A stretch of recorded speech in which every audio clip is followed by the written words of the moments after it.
Now, you might be wondering why I'm showing you this. It's obviously just a handful of seeds on the ground in a pretty pattern. That's all. Just a handful of seeds on the ground in a pretty pattern. But think for a minute. What type of seeds are they? Well, they happen to be unpopped popcorn kernels. That's right, corn. And what shape do they happen to be in? Come on, think for a minute. You know your runecraft? That's right. It's a vague representation of the letter Feu. I know you can't quite see it right from this angle, but those two lines there and there, they are in fact parallel, just so that the camera doesn't quite pick it up from here.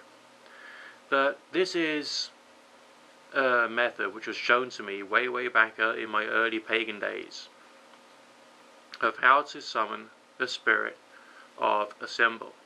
And I'm using the Feu rune here as an example. Now, I've met these people, this is a long time ago, and they told a story about one time when they created, just within their little group, a fantasy deity.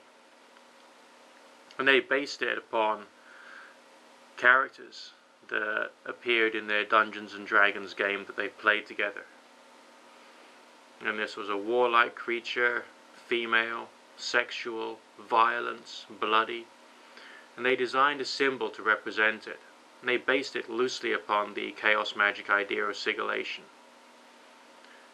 And one night, they all got together, and this is a group of, I think it was about 6 or 7 people, and they used rice, just like I've shown you in the past.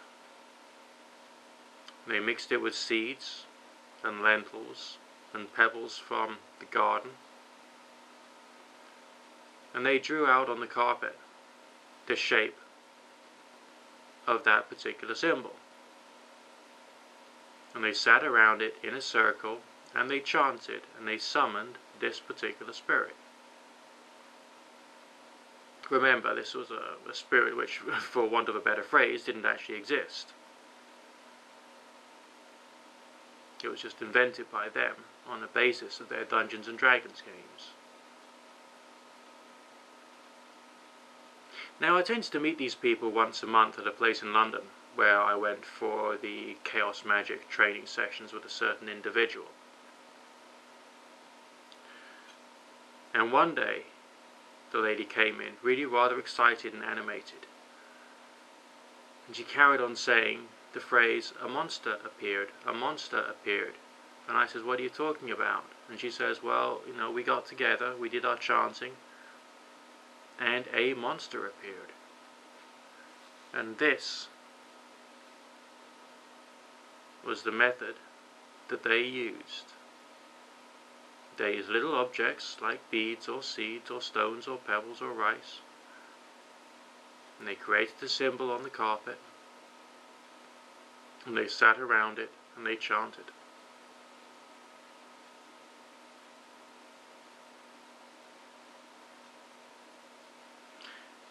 Now, if that can, with enough belief and willpower and all the rest of it, help you to summon a spirit which doesn't exist, think how much more powerful you might be able to get, or what kind of results you might be able to get if you were to create a symbol for a spirit which more people believe in, and using seeds of a type which could be interpreted as being connected to the energy of the symbol. Think about it.